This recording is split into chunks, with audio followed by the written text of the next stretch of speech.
So Michael Harrison is going to be joining us on Friday morning's program, and we've got a quick program for you today as Jenny-Beth Martin is joining us from Tea Patriots to go into what went on in Washington this week, what level the Taxed Enough Already campaign is seeing in this. Jenny-Beth, thank you so much for joining us today for this visit. How are you doing, by the way? I understand you were one of those folks on the DHS hit list at Tea Patriots. Thank you for taking some time out with us. Oh, well, thank you for having me.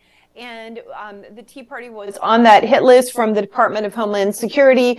It's the second time, at least, we've been on a targeted list as the government has been weaponized against us. I think it's atrocious, but we're doing okay.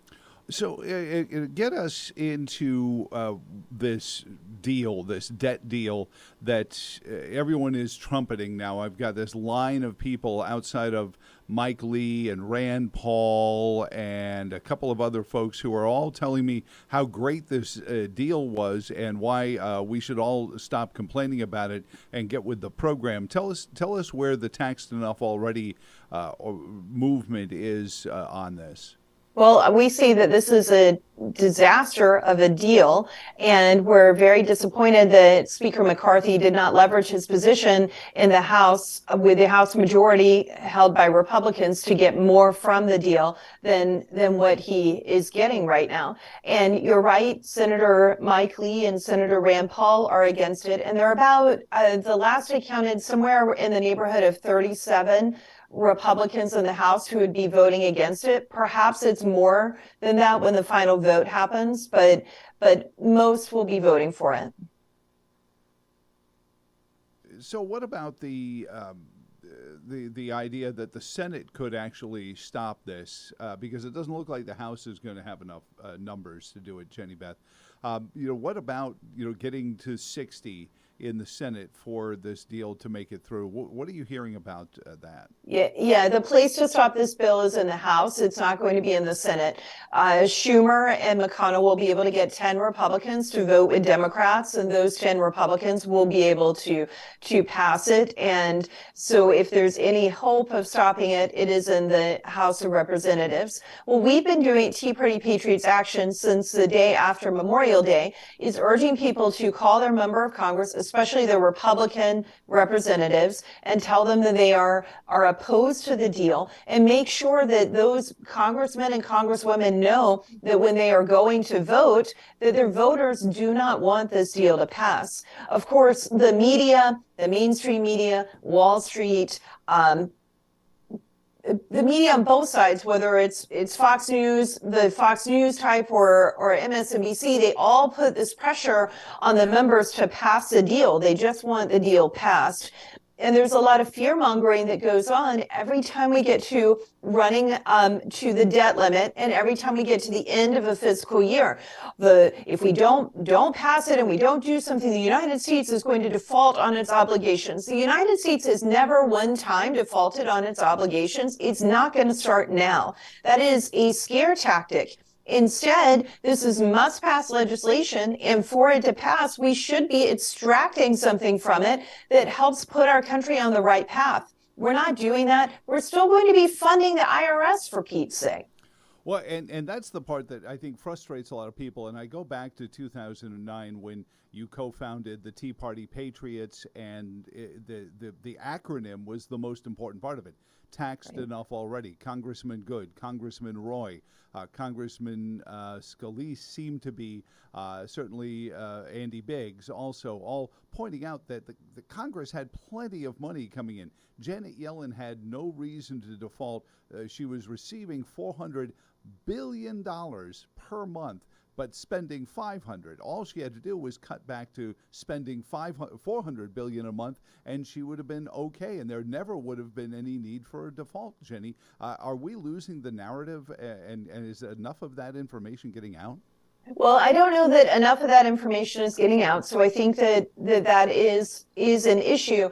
But I think that the important thing to understand, that I've come to understand, and It's what keeps me going is to look at it all in perspective. The Tea Party movement started because of the out of control government spending with the stimulus bill, which was on the heels. That happened in February of 2009, but that was on the heels of TARP from October of 2008 and the Fannie Mae Freddie Mac bailout in 2008 and the bank bailouts in 2008. And we increased the spending levels back in 2008, and they've continued to increase and increase and increase. And then with COVID, they just skyrocketed. And now with this deal, instead of going back down to pre-COVID levels, now that businesses are allowed to function, we're now back at this new level, and it is a new baseline. It's very frustrating to me that that's where we are, and we have to continue to fight and teach people what happens when you have too much debt, what happens how inflation occurs, what happens to interest rates if you're going to buy a house or a car because we're printing too much money and spending too much government money. But I do think that the fact is it is just constant, and it's something we're going to have to fight constantly. And we have to realize that as citizens, especially as citizens who want fiscal responsibility, we don't go to Washington and say, hey, I want you to give something to me. Right. What we're going to Washington and doing is something they're not used to. They don't know how to handle people like us, because we're going, no, I don't want anything you have. I just want you to leave me alone and quit spending so much money. And they don't know how to deal with that, because normally they can just put money in people's palms and they go away. And we make that difficult for them. And I want a balanced budget. And I think that we have to continue to work towards getting there. Our country deserves that. But I'm not going to lose all hope and see the whole entire country is over because of this terrible vote. After the stimulus bill in 2009, we had a huge Republican wave in 2010. After Biden, with 8 years of Obama, we had President Trump. So things can change and elections make a difference, but it's constant, and we can't give up, and we have to understand it's a constant struggle. It is one of the narrative problems, and Jenny, when you were saying that, it really struck me. The left, the folks who want government and they think America is her spending, they get the money from the spending. We've seen it with the Zuckerbuck scandal. We see how this money laundering scheme goes. So they have unending enthusiasm for this because there's money at the end of it. Conservatives, nobody's sending us a bag of money because we don't want it. Right. And so therefore, I think there's sometimes, there's just, we get worn down after a bit. And I guess we need to be reminded of what happens when we take our eyes off the ball.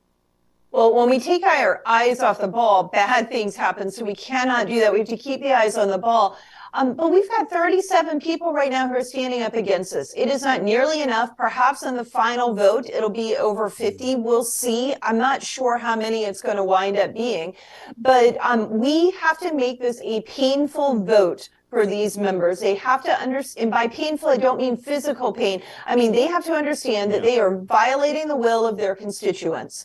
And then we've got to watch the appropriations process, because when we get to the end of the fiscal year, which is September 30th, the new year begins on October 1st. The whole end of the world scenario will happen because of a potential government shutdown. It'll probably go all the way to New Year's Eve, and we'll have to deal with it over the holidays. But once we get past that, we need to be looking at, are there candidates who would be viable candidates who we could support in a primary to primary some of these people? And where are places where we can win? Maybe it isn't with a primary, maybe it's with an open seat, so we can get more people in there who will do what we want and will work towards getting the country back on the right fiscal track. Well, and you bring up January. It's not just New Year's Eve. There's a presidential inauguration that's supposed to be taking place right after that. And I think that's a big part of it. Yeah, so I'm talking about two different things. So this year, we have to get through funding the government for the fiscal year of 2024. That begins on October 1st, but past history shows that usually what happens is there'll be a continuing resolution, and then we get to an omnibus that will happen. Because of what's in this debt ceiling deal, if they don't pass all 12 appropriation bills or they don't pass an omnibus, then a 1% cut will kick in. But I think that they will pass something that's what they're not going to allow a 1% cut to happen. I wish they would. I would love it, but I live in the world of reality, and I know that they're just not going. This Congress that just passed this deal is not going to allow that to happen. I understand that that was the Tommy Massey payoff, because really you talk about 37, it was one. Tommy Massey was going to hold this up, and it wasn't even going to get out of rules until they said, what if we give you a 1% cut in there? Right. He's been walking around Congress with a debt clock on his lapel. He needs to take that off because he's adding $4 trillion to it. But then we get to another January 1st deadline, which will be in 2025. And this same Congress and this same president will vote to increase the debt ceiling again in January 1st of 2025, before the new Congress comes in, before the new president takes office or is re-inaugurated. Yep. And it's completely lame duck. They won't be held accountable. They're just despicable the way they play these games. Well, and that's the part that I think really has to come to ramifications. And again, taxed enough already. It's what the name Tea Party is rooted in. When you see $400 billion going to Washington each month, they have to start to be able to live with that. Jenny-Beth Martin, have you seen an uptick in your membership since this all started? Yeah, we have seen an uptick in our membership. People are upset about it. It's not like it was when we started back in 2009, but we have definitely seen an uptick in membership, and people are fired up about it. They don't want this to happen. And the ones who've been with us for all this time, they get the games we're playing. Hey, you want to know another game they'll play? They're going to have a vote on the rules. So they had the vote on the rule in the Rules Committee yesterday on Tuesday, the day after Memorial Day. Then that rule has to be voted on the floor of the House. It should be happening around 3:30 on today, Wednesday. Okay. Then the final passage will happen at 8:30. So we're going to probably have some members who vote for the rule, so they allow it to proceed on the floor of the House, and then they vote against it. So they're voting for it before they vote against it, all on the same day. Right. So there's that plausible deniability that they can say, oh, no, I voted against it, but I let it come to the floor so everyone else can vote on it. Jenny-Beth Martin, it's amazing. And, of course, I think it was one of the Congress people on Fox this morning said, well, there's no tax increase in this. I'm sorry, isn't inflation the most heinous passive tax there is, especially on the poor?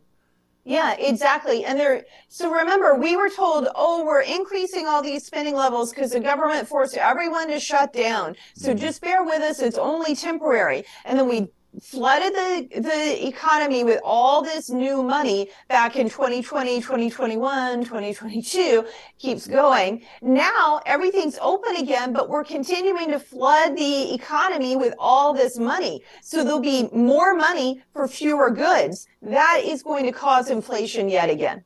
Well, I appreciate your time, Jenny-Beth Martin. We'll be watching the floor today in 15 minutes or so to watch for that vote coming. But I appreciate everything you guys do. Again, it's teapartypatriots.org.